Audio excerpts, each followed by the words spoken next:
Ukraine Solidarity. I'm John Paul Himka, one of the members of the Ukraine Solidarity Information Group, which is putting on this particular session, this panel, very timely panel.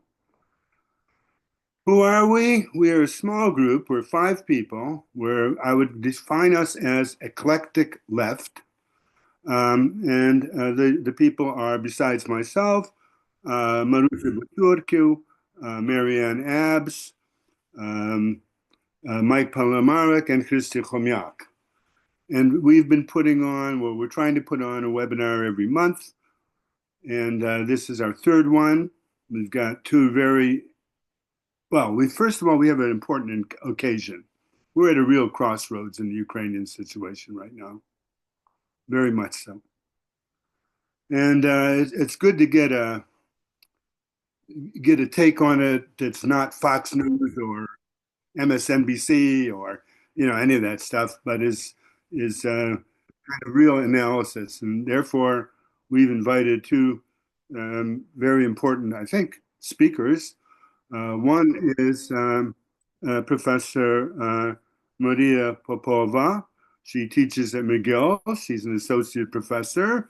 If you've been following Ukrainian events much, her voice is becoming louder and louder, not in a bad way, a more powerful voice.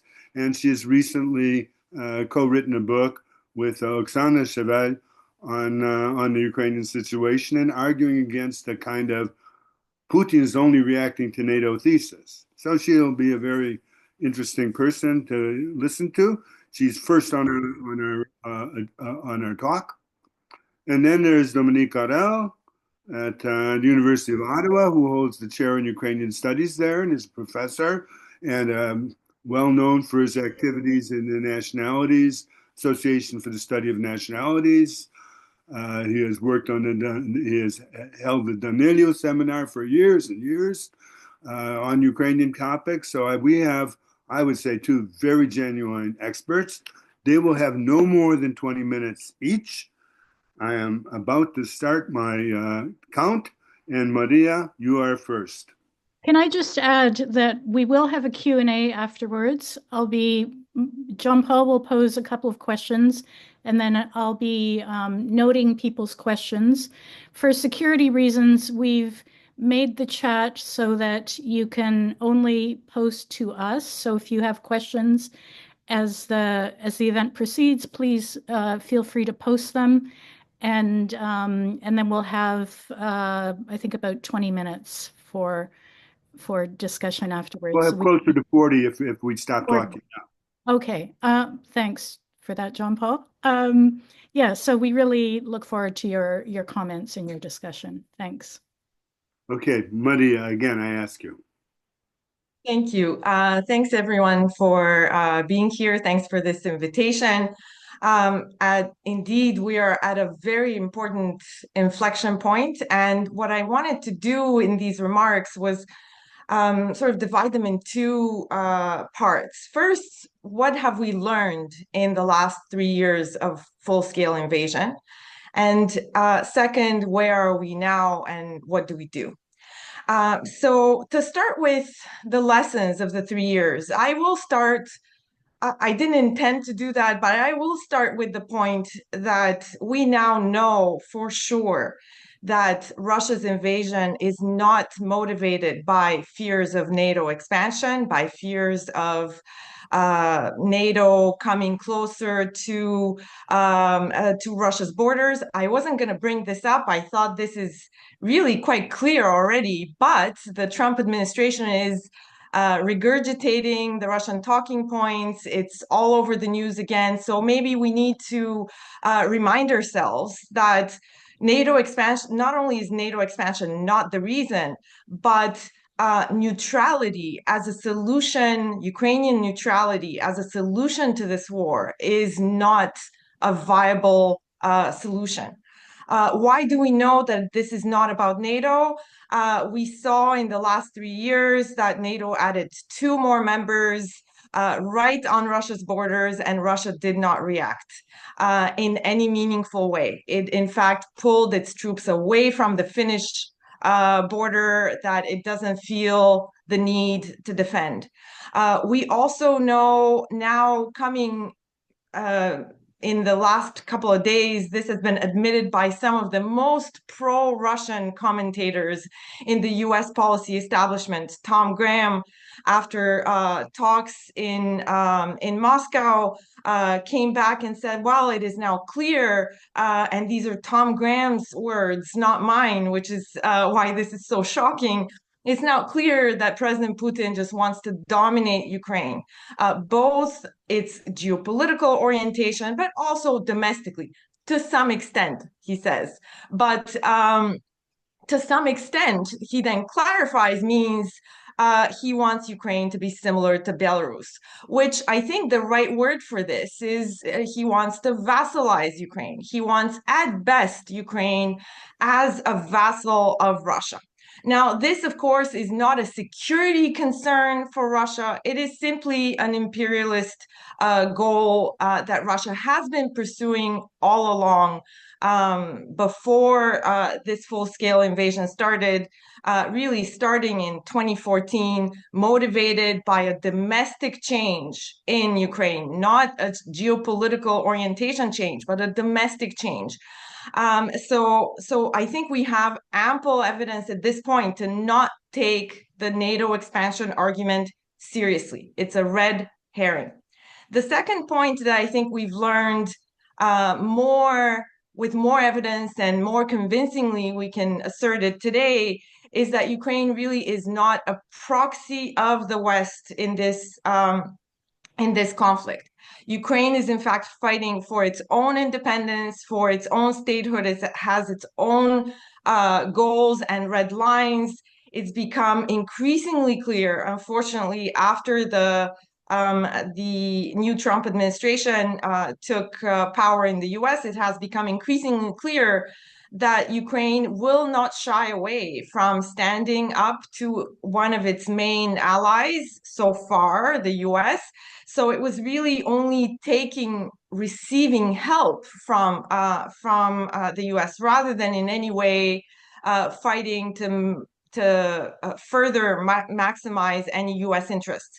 I think we saw that during the Biden administration as well. We saw that the entire relationship was based on Ukraine constantly asking for more help, and the US sort of shying away, being very moderate, very careful, very restrained, helping, but in a limited way, in a way that was not sufficiently in line with what Ukraine wanted. And obviously in a proxy relationship, you would see the opposite. You would see the patron in the relationship, the US, sort of pushing Ukraine for more things rather than Ukraine asking for more things. So I think we know this clearly as well today, 3 years later.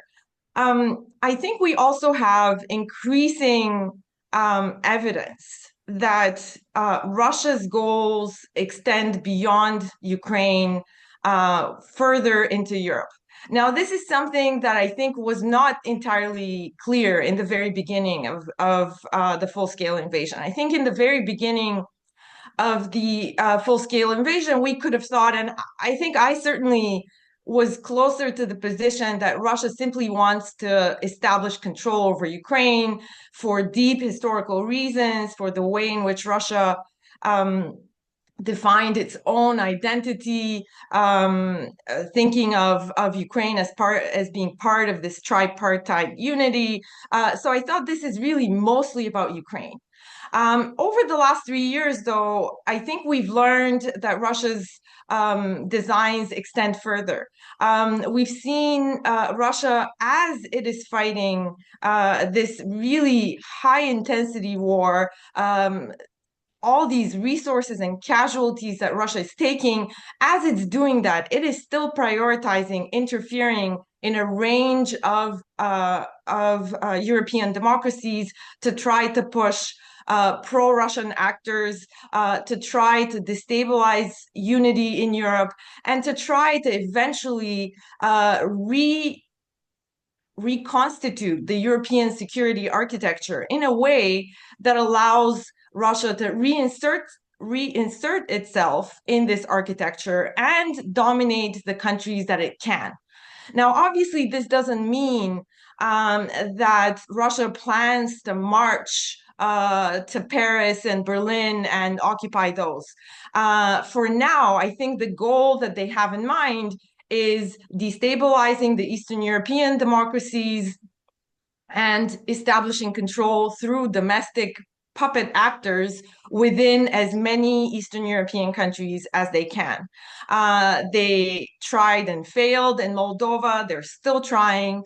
And you could say that they are so far moderately successful in Georgia. And so this is what we're going to see more of. And I think we really need, again, to take a step back and think, what is the solution to this war? Because Ukrainian neutrality provides no benefit for Russia in terms of trying to achieve the goal of inserting itself in the European security architecture. And we've seen recently from some of the comments made by the new Pentagon chief, Hegseth, that it seems that Russia has already asked for actual concessions from the US that will allow Russia to throw its weight around more in Europe. It seems that Russia has already asked, again, reiterated its demand that NATO pull back from the 97, from the post-97 accession members. This is the eastern flank. It seems that they've also brought up the issue of American troops in Europe. So all of these, both of these issues are really way beyond Ukraine and what happens to Ukraine. And the fact that they are re-emerging in the debate is really a sign of these broader goals that Russia has. I think the fourth lesson from the last 3 years is that the Ukrainian state is stronger than we knew and capable of effective policymaking. Now, we knew that Ukrainian civil society is strong and capable of achieving a lot of things, but I think, and myself included, we mostly thought that the Ukrainian state is weak, really thoroughly undermined by corruption, and we thought that that would be a significant constraint on how effectively it could withstand this foreign aggression. Now, I think it's turned out that we were underestimating the Ukrainian state. In the last 3 years, we've seen not only effective military defense, but we've also seen that all the fears about all the foreign military aid being plundered somehow by private interests, flooding the market, the black markets with weapons donated to Ukraine and then resold on the black markets, none of this has materialized in any meaningful way. So I think that's one indicator of the extent to which the existential nature of this war has had an effect on the strength of the state as well. But I think also the second evidence of this is the move that Ukraine has made towards EU accession. Now, the EU, as I'm sure a lot of you know, has very significant criteria, meritocratic criteria, and very specific criteria about how it accepts new member states. New member states have to prove that their economy can be competitive within a within a broader common market, that it can withstand competitive pressure, that it has the rules and regulations that would allow this to work properly. It also has criteria about the rule of law, criteria about how you tackle corruption, very detailed and extensive criteria. And initially, when Ukraine was given those criteria, I think a lot of people were skeptical, and in 22, when Ukraine applied for membership, sort of the common view was not only that it was maybe unrealistic, but that even if it were realistic, it was something that would be decades removed, because Ukraine would need a lot of progress that just didn't seem possible to be done in any short time span. But instead, what we've seen is the Ukrainian parliament working overtime, really in high gear, to implement a lot of the rules and regulations, to actually show compliance, to re-evaluate various policies and bring them into compliance with EU standards. And we've seen the wheels of the accession process move way faster than expected. At this point, negotiations have opened. What that means is that now it's the actual process of practical accession is happening. It's not, when the decision to open negotiations, it's a little bit of a misnomer, because that's not when you start deciding whether the country will enter or not. That's when you've decided that the country is a credible member, and you're now working out the practical details of how that would happen. And Ukraine is now at that stage. And I think it's a surprise to many that it is at that stage right now. So where are we now? And how many minutes do I have left? Because that could go on forever, unfortunately. A little over, you have 6.5 minutes. Okay, great. So where are we now? I think we're at an extremely dangerous inflection point that is, in fact, quite worse than I think what the biggest pessimists expected. I certainly did not expect the situation to be so dire. You know, most people back in the fall, when Trump was campaigning, most people expected that if he wins, Ukraine would be in a tough spot because he thinks he can solve this very quickly. And the fear was that he would just cut off aid. And after he won, again, the main sort of discussion was, will he somehow continue to provide aid at the levels that Biden was providing, not sufficient, but still providing aid, or will he cut off aid? Suddenly, we're in a way worse situation where cutting off aid is no longer the worst outcome. It's in fact almost the good outcome. Why? Because what we're seeing is that Trump's idea of negotiating a settlement with Russia is extremely problematic, not only because it takes place above the heads of Ukrainians. It's extremely problematic because it doesn't look like a negotiation at all. It looks like working out how the U.S. What kind of benefits the U.S. would receive from Russia in exchange for just simply handing Ukraine off to Russia on a silver platter. So what we've seen is Rubio talk about, in a very gleeful way, about the potential and the opportunities of a Russian-US partnership, geopolitical and economic. And then we've seen this minerals agreement put forth by the Trump administration to Ukraine, incredibly rapacious, anachronistically really colonial, this idea that Ukraine needs to repay the aid that it has received, and not only repay it, but repay it with enormous, at a much, much higher price, so the US would make enormous returns on this investment. I think none of us expected this level of alignment between the US and Russia, even in November. I think this is all new. And on the one hand, the way in which the Ukrainian government has reacted, sort of rejecting this deal and trying to stand firm, is encouraging. It's something that we already knew. They're not a proxy. They will try to look out for the Ukrainian interests rather than just roll over and do whatever the US demands. But I think it's useful to remember that Ukraine now is in a really catastrophically bad situation. Because basically, what we have right now is the possibility that Ukraine might have to fight a US-Russia alliance. I mean, that is not 3 something minutes. that is feasible.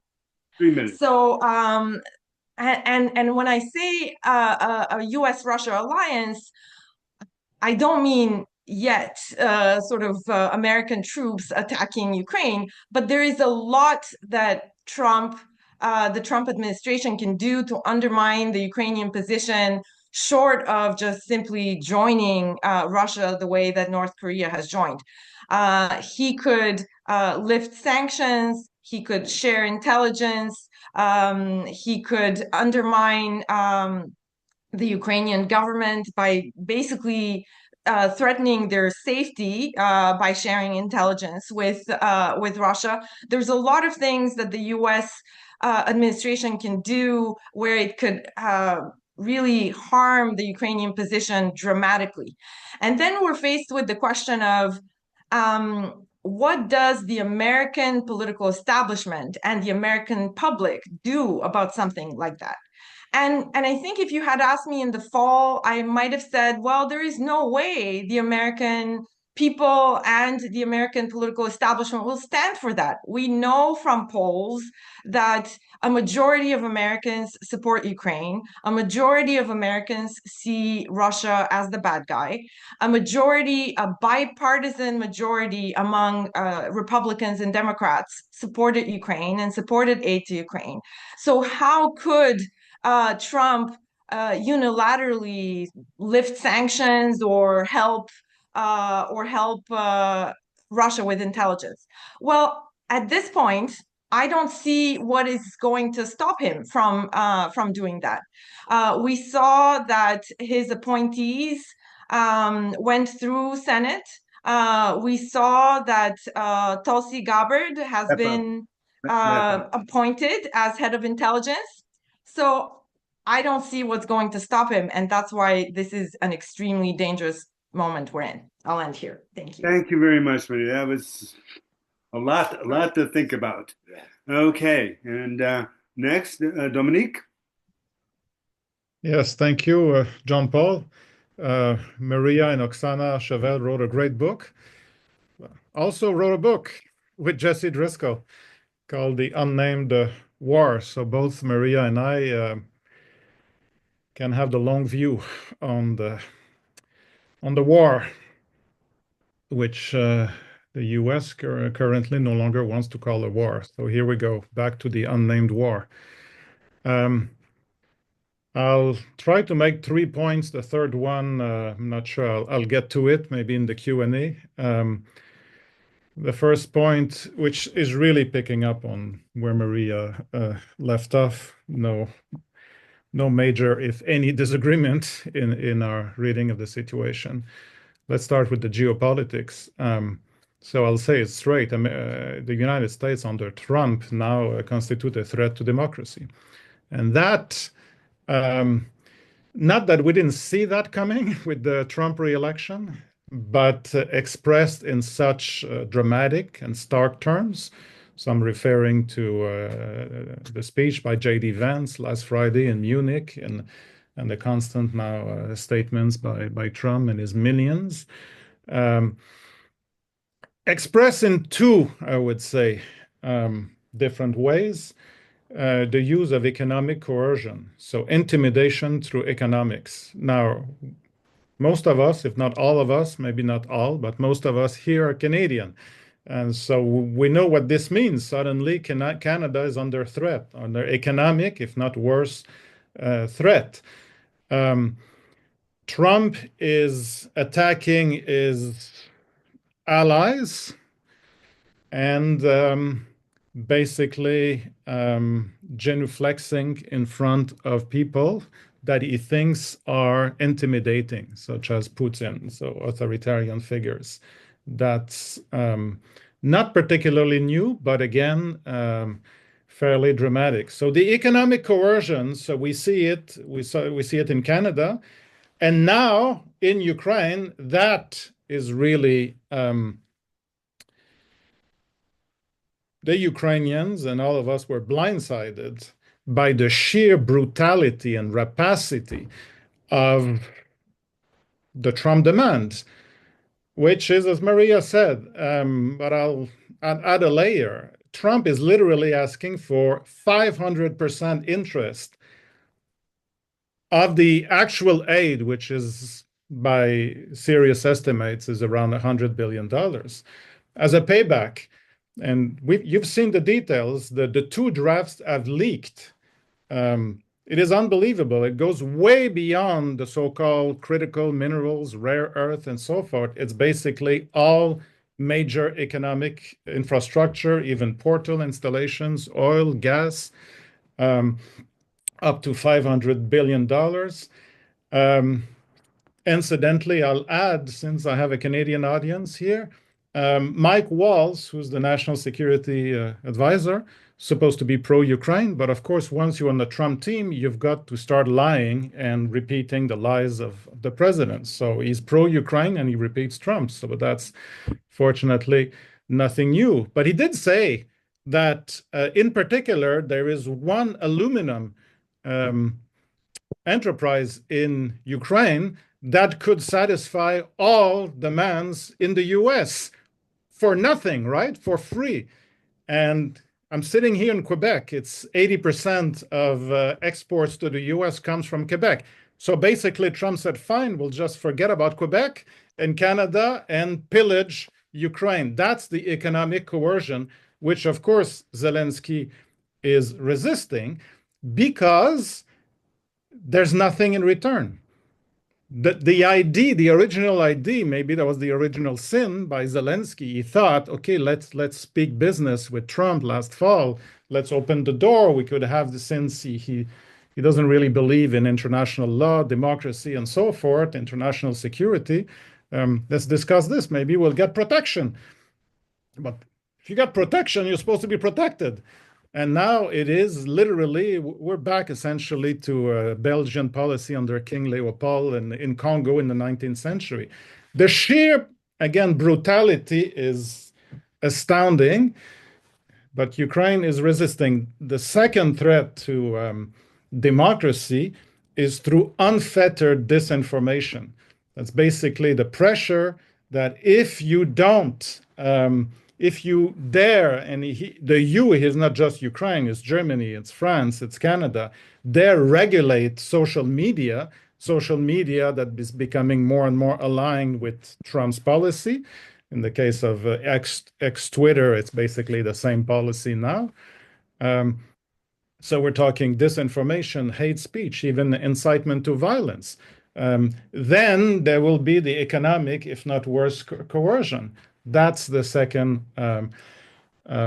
lever, which, of course, in the case of Ukraine, well, we're all fairly aware of the disinformation that's circulating for 3 years.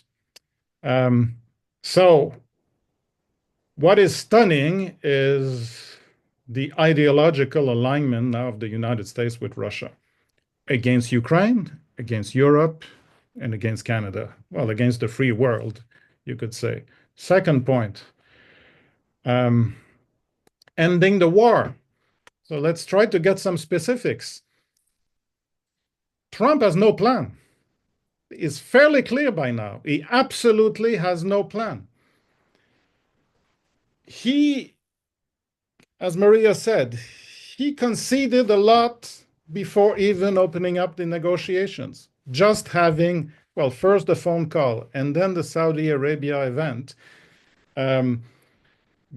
basically gifting Putin with the status of, again, the leader of a superpower on a par with the United States, which has been his main demand from the start. Europe is a vassal of the United States, and Ukraine is basically a fake vassal of Europe and the United States, going back a century. Nothing new there. So he gave it back in return for nothing. But then the narrative, the speed to which the complete shift, 180-degree shift, to the point, Maria mentioned it, but there's going to be a showdown at the UN tomorrow. Because now the resolution, the UN will try to block, they can't really block it because they don't have a veto in the General Assembly. So what, they're going to abstain or vote against a resolution that says what? That the full-scale invasion is a war of aggression that goes against Article 2 of the Charter of the United Nations. And basically, which is reiterating the territorial integrity of Ukraine. There's no other principle upon which practically, not ideationally, but practically the US is built upon. And we talk about self-determination, but we know how, it's a matter of essentially political contingency and judgment and so forth. But in terms of territorial integrity, you can't change the border unilaterally. That's it. That's the world order since 1945. That's the main lesson. Well, the other main lesson is human rights, of course, the atrocities of the Nazis and so forth. But in terms of the one principle upon which all states, all regimes are supposed to accept, because it maintains the order, the US is now not prepared to accept officially in the name of we need to end the war. Yeah, but you just conceded the entire narrative. In other words, you're not putting yourself in the middle of Ukraine and Russia, which would be problematic to begin with, but you're actually siding with Russia, and now the Europeans, of course, and the Canadians with Ukraine. So the war is not even a war anymore. It's a conflict. So we're back to the unnamed war. So what is the plan? Okay. Once you've conceded everything for nothing, the narrative, and of course with the narrative is that Zelensky is not legitimate. Well, it goes back to Maidan. The Maidan government was a coup d'etat. I mean, it's just delegitimizing every single Ukrainian election since 2014, whether it's Poroshenko, the first Zelensky. We know what the Russians, the Russian government tried to do with Zelensky in 2022, not just him, but beginning with him. We know that was basically the Navalny treatment. That's how far they were willing to go to get rid of him. And also that he's corrupt. So Trump in his Truth Social statement, when was it? So many things going on. Last Wednesday or Thursday, I guess it was Wednesday, in 200 words managed to put 11 massive lies, one of which I said, wow, that one, okay. Putin was in shape that day to basically, it's like in the movie Inception, to basically put in Trump's brain the so-called facts. That Zelensky allegedly admitted to Trump that that half of the money that the US was sent disappeared. So massive corruption. Okay, so we've got all that. But what is the plan beyond the narrative and the status? What is the plan? Well, the plan seems to be pretty clear. Well, pretty clear. Nothing is clear, but it's shaping up that, of course, we're not talking about any kind of long-standing peace accord, like, I don't know, like the Oslo Accord. Maybe that's not the good analogy. Maybe the Camp David Accord, that one is still standing after 50 years. Of course not. We're talking about a temporary ceasefire. That's it. Let's stop the killing. Okay, let's stop the killing. All right, how are we going to get there? What's the mechanism then to not only get there, but to make sure that the war doesn't start again?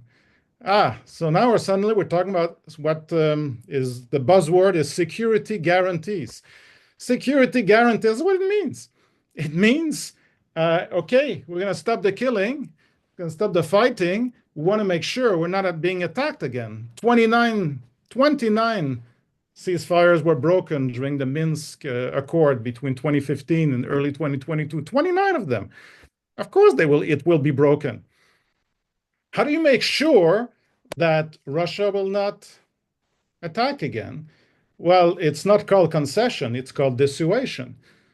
You dissuade, disincentive, right? Sorry, I'm using a French word here. Deterrence is a better word in English. Dissuasion in French. Keep doing interviews in French and English around the clock. Sometimes I get a bit confused. Deterrence. Now, deterrence, we understand that in nuclear terms. That's not what's going on here. It's not nuclear deterrence. It's conventional deterrence. How are you going to do that? Well, Trump, of course, has no plan.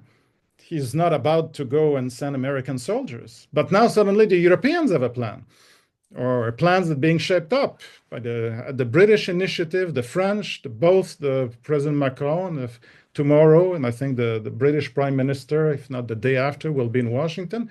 They have a plan up to 30,000 soldiers from perhaps a dozen European countries, not under officially a NATO umbrella, would be sent to Ukraine, not to go now and fight, but if there is to be a ceasefire, to make sure that the ceasefire holds. Well, that you could say, well, the Europeans don't have the capacity to, if there's 20, 25, 30,000 of them to really fight them, that's not the point. You can imagine if Russia is actually resuming the war and you've got serious French or British or German or whatnot casualties, how it would absolutely change the political dynamics in Europe, not in the best way. That is unclear if Putin would be willing to go that far, right? Actually, the only thing that's clear to me is that Putin would never accept that. He would never accept that there are European soldiers in Ukraine. That's the showdown. What's going to be the US reaction? I mean, the Europeans will call Trump's bluff, right? You want a ceasefire and you want us to do it? Fine, we'll do it. We'll send our troops. Plus, we're rearming, budget increase and so forth, economic aid. And then what? The Russians will say no. And then what will be the US reaction? There is no plan. So we constantly have to keep that in mind. The security guarantees means there has to be a deterrence, an incentive not to attack. And that brings us to the elections, because that's part of the disinformation, because Zelensky is not legitimate, like the 4%. 4%. Well, in fact, it's 57 or 63, depending on the question. Elon Musk said it's a fake poll. Well, Maria and I and 5 minutes. Sorry? 5 minutes? 5 minutes. Pretty much most of us in Ukrainian studies over the years have relied on surveys done by the Kiev International Institute of Sociology. In my case, that was even 30 years ago. I wrote an article with Melko Pagnoto. We know it's world-class. It's real, right? The election. We understand, Maria and I and many others understand exactly what's going on here, because that's exactly the playbook that Russia was using in the Minsk Accord. Why is it that the Minsk Accord didn't work? Because Russia insisted to have elections in Donbas to legitimize the warlords, completely under their command, under Russian military occupation that they denied existed. And the Ukrainians said, there's no way we're going to have elections with Russian military presence. It's not an election. So you had the blockage, the impasse for all these years. And now the game is, well, Ukraine should have an election during a temporary ceasefire. And then we're going to get serious with legitimate now Ukrainian leaders to have a real deal. How are you going to have an election with the threat of ceasefire violations that Russia will deny, will blame Ukraine and so forth? Of course, it's a trap. And the Europeans will say, well, fine, if you want to have elections, we'll send soldiers to protect. That's the clash. So we need to keep that in mind as we observe the daily events. This is the game. This is the game. This is the sequence game. And it's a security guarantee game, meaning you need to have real measures in place. Absolutely unclear what is the American position, because Trump doesn't think about beyond conceding everything. I've got 2 minutes, John Paul. You have actually 2 minutes and about 30 seconds. 2 minutes and 30 seconds. Trump is thinking more, well, in terms of predation of Ukraine, and all these wonderful deals with Russia, right? Developing the oil fields and bringing Exxon back and so forth. It's fantastic. We have to understand beyond the ethics here, we're talking blood money, because the oil is fueling the Russian army. The Russian army is not about to demobilize, because the real fight for Russia is not just Ukraine, as Maria said, is half of Europe. It's basically the reestablishment of Russian hegemony. That was in the ultimatum of December 2021, just before the full-scale invasion. Nothing has changed. Now, one word, since JP asked us to comment on the state of democracy in Ukraine, beyond the fact that Zelensky is obviously a legitimate president and that it's impractical and unconstitutional to have elections right now. If you ask me about the state of democracy in Ukraine, I'll just answer very briefly in my last minute. Can you criticize publicly Zelensky? Yes. Can you criticize anybody publicly in the media, on the web, Telegram, whatnot? Absolutely. You won't be shot, you won't be arrested. It's messy, but you can do it. If there is to be election at some point under proper conditions, is Zelensky sure of winning? Absolutely not. You don't know the result. That's democracy 101, right? You don't know the result. He said today he's even willing to not run if there is to be serious guarantees, meaning NATO or whatnot. Absolutely. I can add more in the Q&A. Thank you. Okay. Thank you very much. Now, how will we proceed? I was supposed to ask 2 questions just to get the pump going, prime the pump. But before I ask my 2 little questions, I want to say that Dominique is speaking to us on his birthday. He's arranged to talk to us. And I'm not going to sing happy birthday to you, but I'm going to recognize your great contributions over the years. But I'll ask a question. So one thing that you guys didn't mention in a fairly thorough, I would say, overview of the situation is the state of war weariness in Ukraine. There's a lot of people hiding from the draft.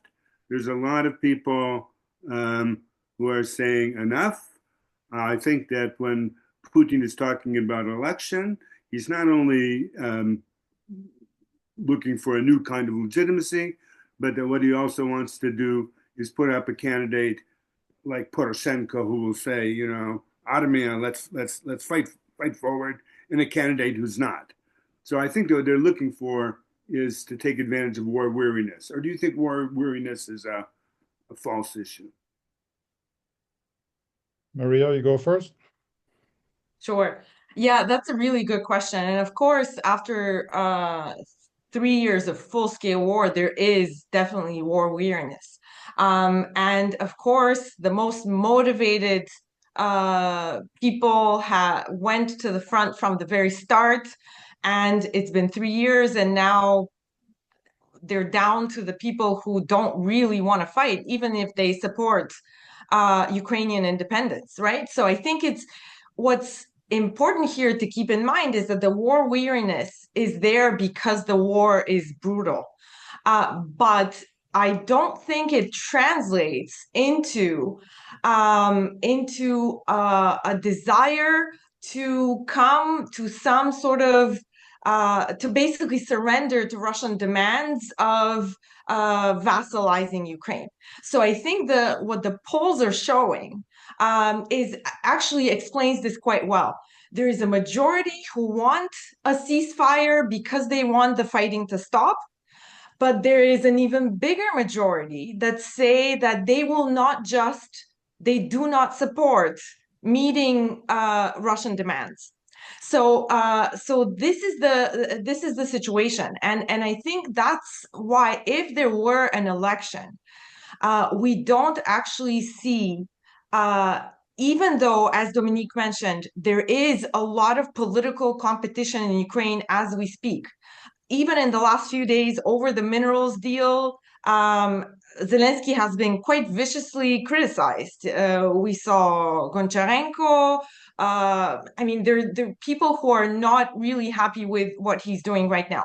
But even in this environment of political competition, we do not actually have a major candidate who could be even the slightest bit palatable to Russia and its demands.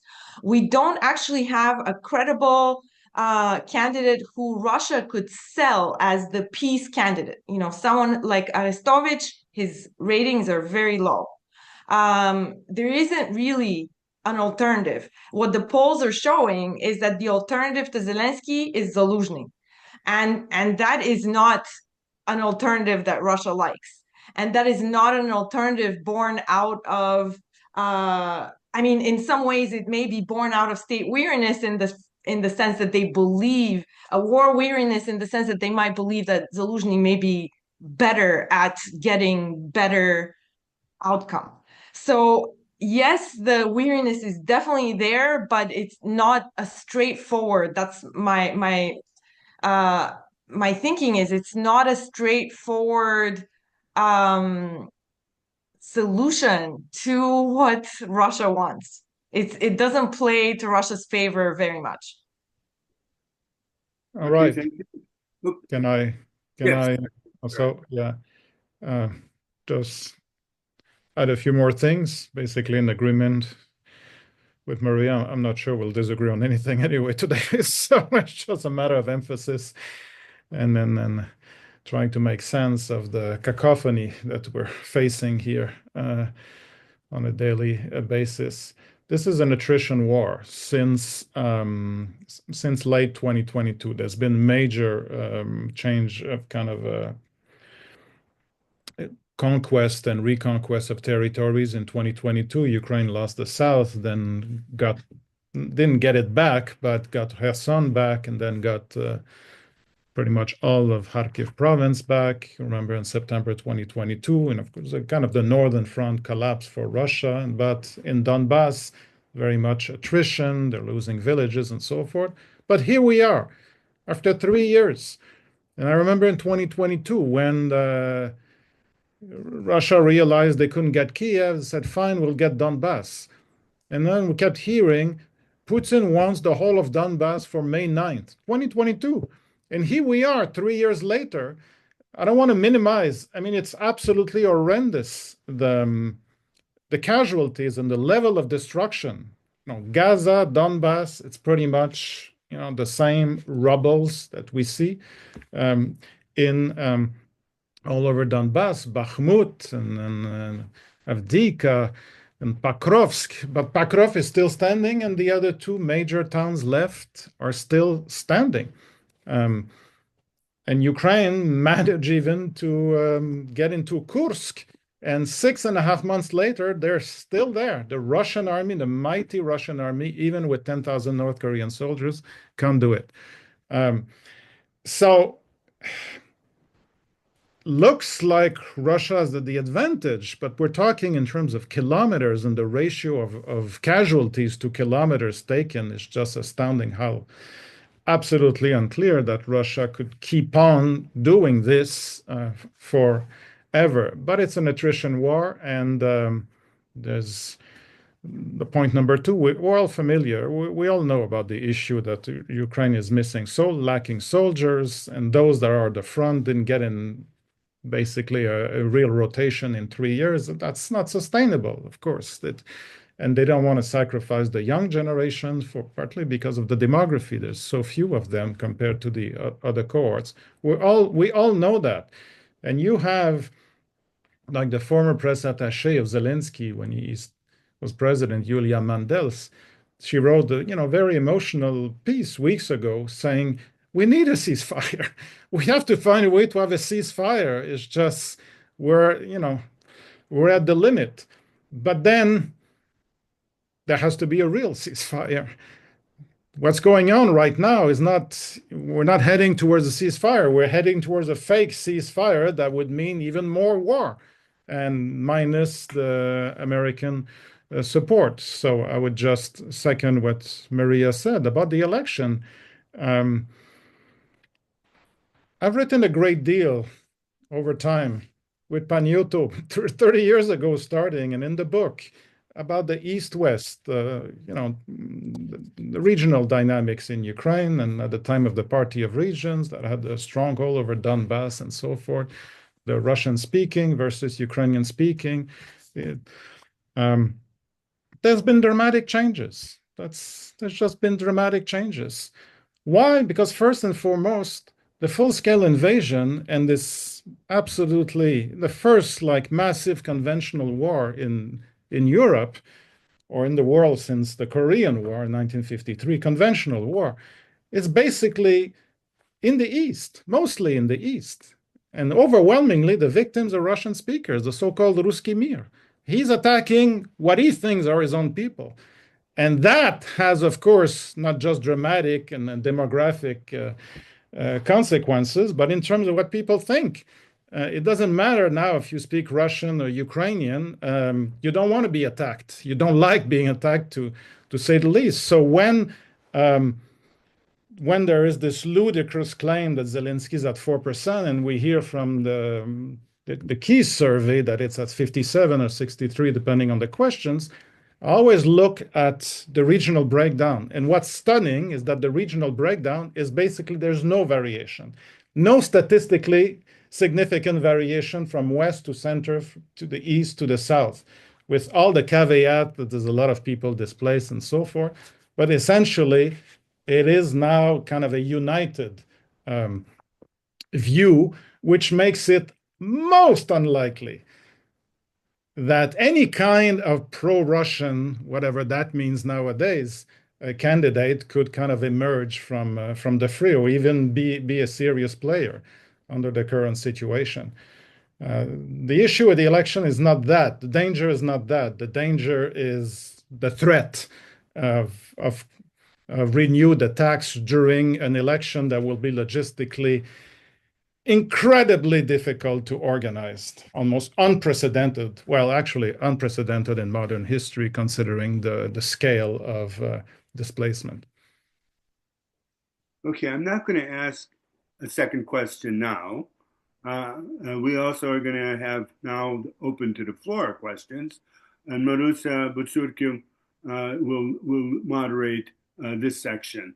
And if necessary, I'll ask a question. Marusa. Okay, thank you, Maria and Dominique, for such detailed and passionate information to counter what's been going on our news feeds. We've got a few questions from the audience. First one is, can Ukraine withstand, I mean, Maria, you did talk about minerals, but if there's more for either of you to say about this, can Ukraine withstand US blackmail regarding US access to rare earth minerals, etc.? It looks to me like the Zelensky administration will withstand it. And I think the reason for that is it's a very unpopular, he doesn't have the democratic mandate to yield. Ukrainians are very angry that the US is turning on them in this way. There are few voices that say, well, maybe it's worth it if they protect us from Russia. But this is sort of seems to be the minority position. And so far, it seems that Zelensky will withstand it. I mean, I think the worry here is that we don't actually know the extent of the threats that he is hearing now from the Trump administration. I mean, he's not going to share them publicly, but we don't really know what he's being threatened with. So I would potentially even think that I would withhold judgment if they sign something with the intention of not, in fact, honoring it. Because I think we really don't know what he is being threatened with. And Ukraine more broadly, not just him personally, but what Ukraine is getting threatened with. If I can add, first of all, since the two drafts have leaked, first in the Telegraph and yesterday the second draft in the New York Times, which is actually worse than the first draft, not going in the right direction, it's not about the rare earths. It's about all energy and infrastructure in Ukraine, or even energy, economic, like I mentioned, metallurgy. It's basically whatever that can add up over time to $500 billion. That's number one. Number two, in political science, we have such a concept known as the commitment problem. Now, in layman terms, it means if Russia has violated the Budapest Memorandum 1994, right, when Ukraine gave away nuclear weapons in return for basically the principle of territorial integrity. Of course, it wasn't Article 5 and so forth, violated the bilateral treaty, Ukraine-Russia, 1997, violated the Minsk Accord unilaterally, constantly violates agreements. You can't trust Russia. That's why when we talk about a peace agreement, there won't be a peace agreement, but there might be a sustainable ceasefire. Maybe, that's ideally. We're not going in that direction, but maybe. But nobody's going to trust that whatever Russia signs will hold, unless maybe it's going to hold, not because they believe in the sanctity of the document here, of their word, but because the cost of attacking again would be too high. That's the deterrence part.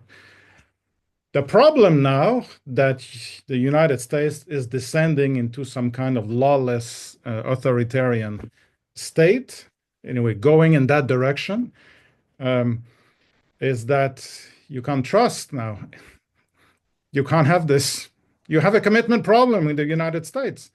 Look here in Canada. Trump not once but twice has basically taken the free trade agreement and just put it in the trash unilaterally. It doesn't matter, right? So international agreements now, if Zelensky were to sign, maybe it will, a new version of it. There's no guarantee that 2 years down the road, next year, that Trump's going to adhere to the principles.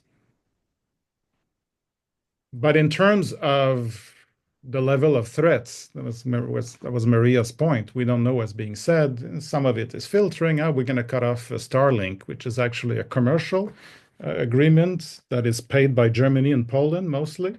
But again, it doesn't matter anymore, like X and Trump.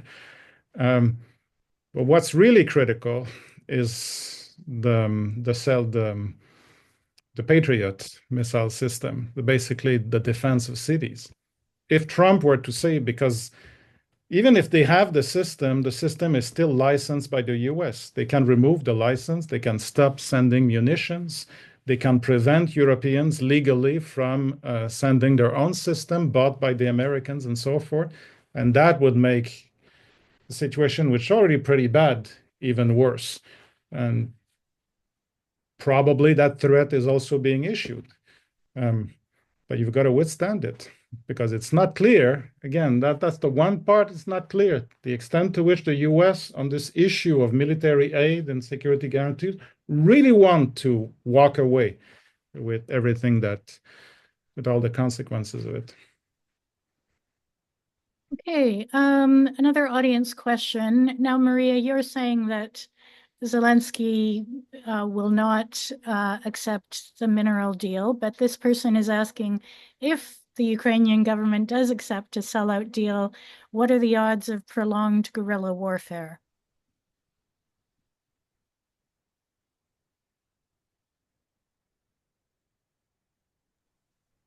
I mean, the guerrilla warfare comes into play if Russia manages to establish control, or if a Russia/US alliance basically establishes a puppet government in Ukraine. I think we're not there yet, but if that does happen in the worst case scenario, I think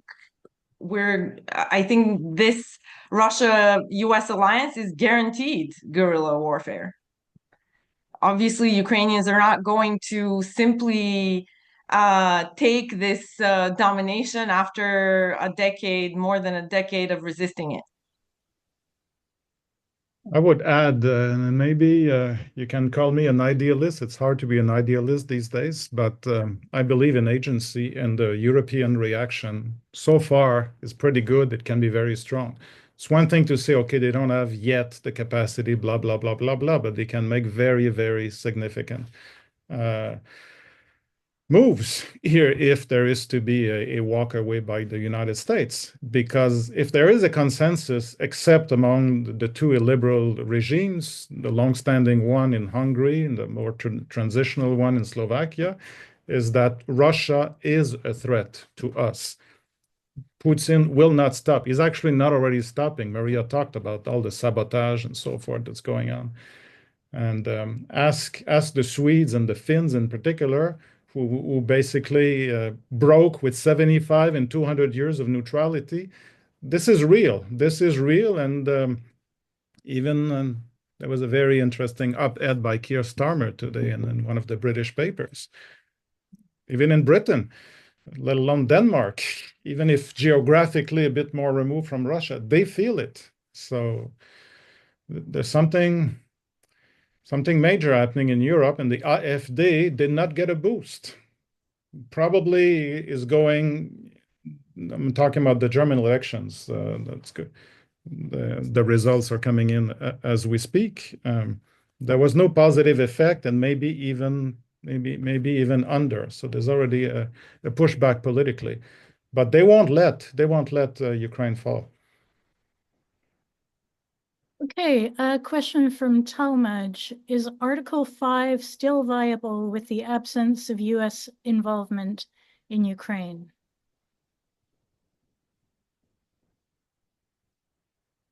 I actually don't know what Article 5 is.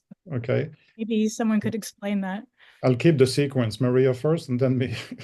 Okay, I'm assuming this refers to NATO's Article 5, if one ally is attacked, the rest will come to its defense. And indeed, I think what we're seeing, this dramatic shift by the Trump administration, is very seriously eroding Article 5 as we speak. It's not clear.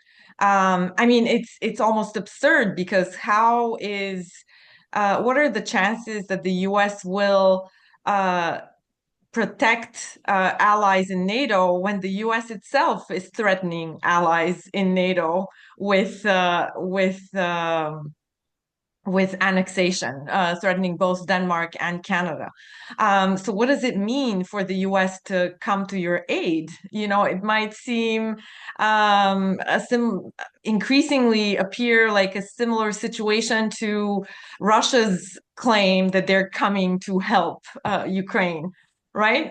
So I think Article 5 and NATO in general is in trouble, and that's exactly why Canada and Europe should now be intensifying talks, and they are, about how to continue as NATO and be strong allies that will come to each other's aid in the absence of the US as an anchor. And that's why we've seen Macron, for example, come up with a proposal to increase defense spending to 5%.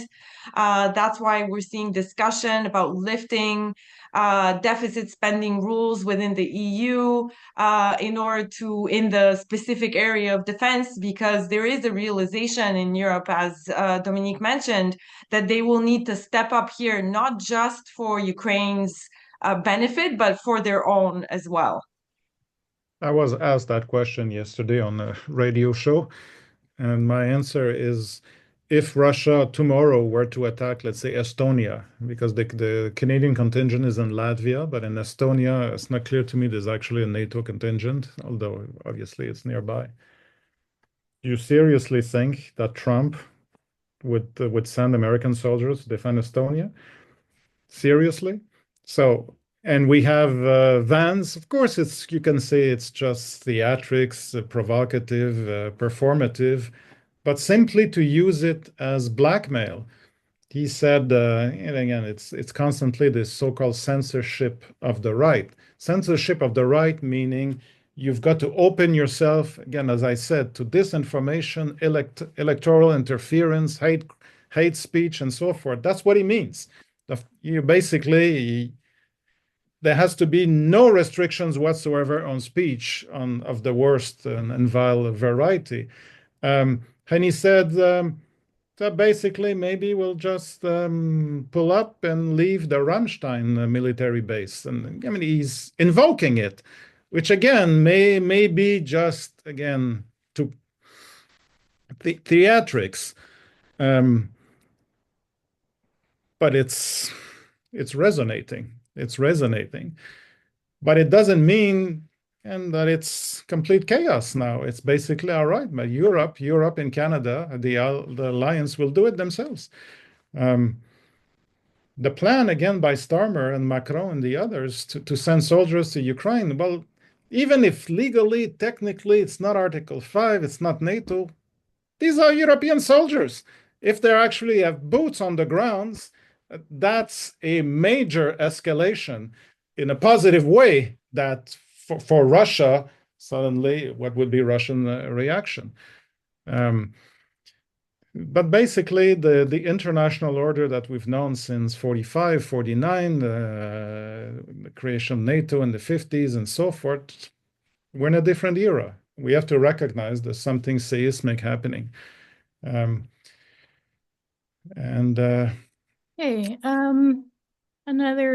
this will be our final audience question. If I can, I'm going to ask a question and then I'll hand it over to Jean Paul.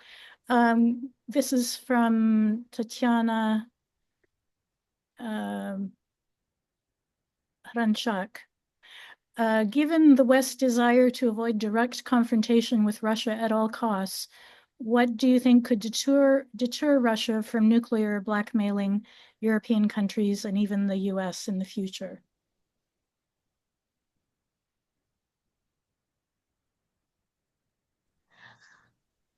Nothing really, in the sense that Russia has been indeed using nuclear blackmail repeatedly. I think that's the best explanation for why the Biden administration's assistance to Ukraine was limited, even though Biden did believe in Ukraine being on the right side and deserving help to defend itself. And this blackmail will continue. I think unfortunately we're in a even deeper problem now than Russia needing to use nuclear blackmail. At this point, the US is aligning with Russia and thinking about how to square its own goals with Russia's goals and work together. And as for Europe, I think the effect of the situation that Europe finds itself in now will be sort of the breakdown of the nuclear non-proliferation regime, and more European countries thinking about how to get nuclear weapons themselves in order to have a nuclear deterrent. This conversation has already started in Germany, has been kind of mentioned in debates, and in Poland as well. So I think we're going to see the European countries try to figure out their own way of having their own defense rather than the US nuclear umbrella. Yeah, well, a variation of that is to extend the nuclear umbrella from the already existing nuclear states, meaning France and Britain, to the rest of Europe if the Americans were to basically withdraw from Europe altogether. And that also is, we'll see. In Germany is the major state without nuclear weapons, and that could happen. But to me, another question, I mean, we're being asked these questions all the time, and we think about it, about the Third World War. We've got to stop the war because you have to prevent the Third World War. Well, the Third World War will not be nuclear. It should be pretty clear by now. You don't want to minimize, the risk of nuclear weapons. But you have a situation here with the nuclear state using nuclear blackmail to invade other states. If you let that go, that's the end of any kind of order. And that could lead to what you don't want is massive nuclear proliferations. The Third World War, if there is to be a Third World War, meaning a war that suddenly goes beyond the confines, the territory of Ukraine, will be a conventional war. That's the dramatic realization of the last few years that nobody saw coming. That in the 21st century, of course, with warfare, now we've got all cyber warfare, electronic warfare, the drones, it's futuristic, it's unbelievable, but it's also the war of the past that was not supposed to come back. That kind of massive conventional warfare between two conventional armies, we haven't seen that in several generations. And that's a real threat. That's the real threat to Europe. And it was already that realization 22, but perhaps not to the same extent as now because of the other threat suddenly coming from the United States. Okay. So I wanted to sort of make a comment about the mineral resource situation. Wasn't it always going to be the danger that the US, whether it was Democrat or Republican, was going to have strings attached for all their aid? And aren't many private firms already mining in Ukraine? So I don't know if there's an answer for that. It occurs to me also that there's so many similarities between Palestine and Ukraine in terms of the temporary or fake ceasefire, the taking over of resources, whether it's real estate or minerals. But I guess what I really wanted to ask is, how can we in the diaspora and in North America, in the West, resist? What can people do?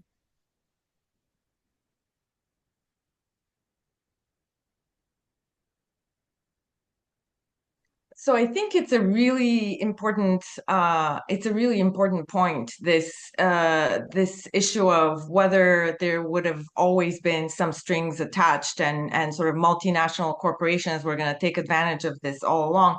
I think what we're seeing though is the dramatic difference in extent between an investment by multinational actors where you can have some quibbles about, the extent to which it is useful for the local population, and you can have a debate and push back against that, and this sort of naked, rapacious colonialism.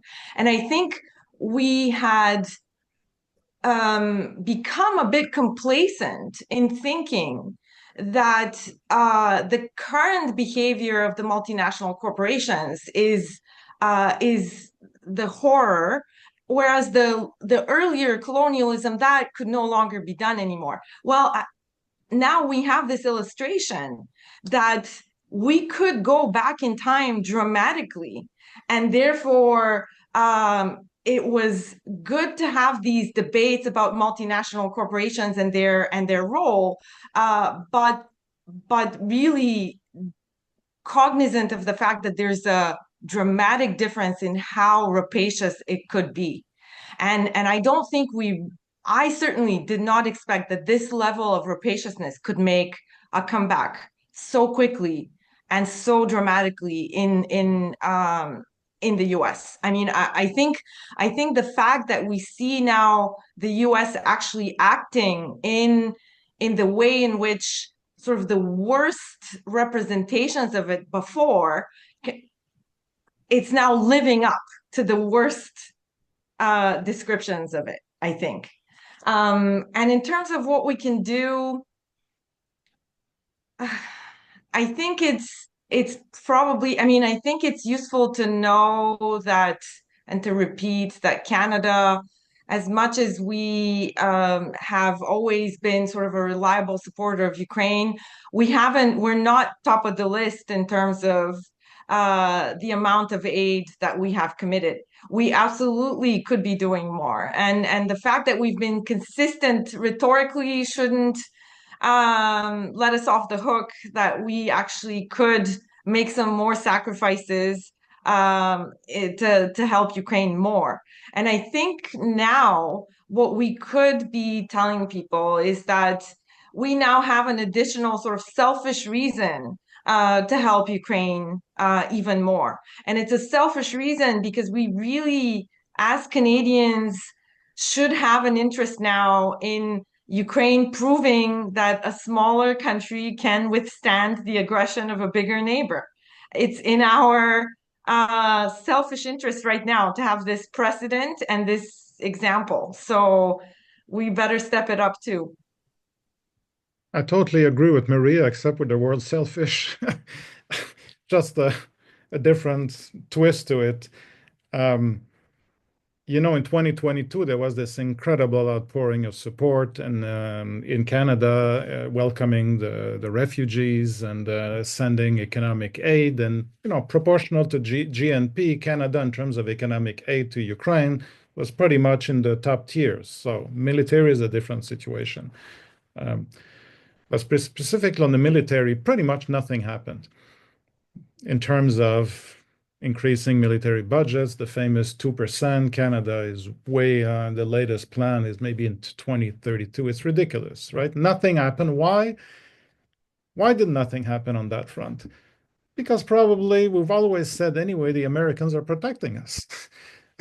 So military has never been really a priority because, we have military de facto protection, even with NORAD. It's even based even in Ontario. It's no longer the case. Nothing is sure. So I think the best way, to carry the message to Canadians here is that it is literally now the same fight, because it's a two-pronged threat, Russia and the US. Canada, Denmark, Ukraine. Of course, Ukraine is infinitely worse. There's been 3 years of war, well, 11 in Donbas, full scale 3 years, the amount of destruction, the deaths.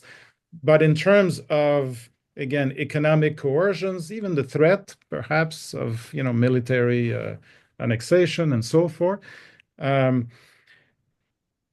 I think it's becoming very clear that Canada's fate is with Europe and Europe's fate is with Ukraine. So nobody could think that it would happen that way, but that's the new situation. On your first point, Maricia, on the strings attached, there's the scale of it. Maria talked about it, and the rapacity. But the fact is, it's not even strings attached anymore, because there's nothing in return, right? It is just essentially like literally a mafia capo. The Secretary of the Treasury is coming to Kiev and say, you've got to sign in an hour or else. You've got to give away everything in return for nothing, in return for absolutely nothing. It's a payback, allegedly, with 500% interest. And that's the crux. That's the massive kind of shock that America, well, Trump would basically take advantage of a country that has been under aggression for 3 years to try to exploit it economically to the hilt and exclude it from negotiations. That won't happen. But then if there is to be a more acceptable agreement in terms of, well, there will be now, okay, we'll have a partnership, and then this is what we're going to do militarily to support you in exchange with some kind of mechanism, then is Mauricia's probably fundamental point, is that how it's going to work in practice in terms of giving all this access to multinational corporations in terms of workers' rights and so forth, since it's done under such duress and speed of time without real debate. This is very dangerous, obviously, even if there is to be the kind of security guarantees attached to the deal, but we're not even there yet in terms of the level of the problem. Okay, thank you. I'm going to hand it over to Jean Paul for concluding remarks, but before I do that, just to let you know that we will be having another webinar at the end of March on the topic of why the left should have solidarity with Ukraine. And also keep an eye on our Facebook and Instagram pages, Ukraine Solidarity Network. And if you want to get involved with us, send us a message on either of those platforms. Over to you, Jean Paul.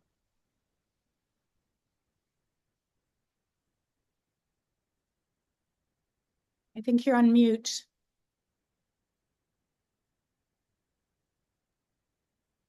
First, of course, I want to thank our two speakers for really getting into the nitty-gritty of many of the issues facing, I would say, Ukraine, except it was very clear the world right now that's in trouble.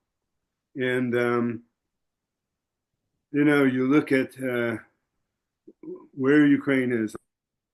On the one hand, Trump is offering them to accept Putin's terms of a peace, or else a rapacious exploitation of the country by America.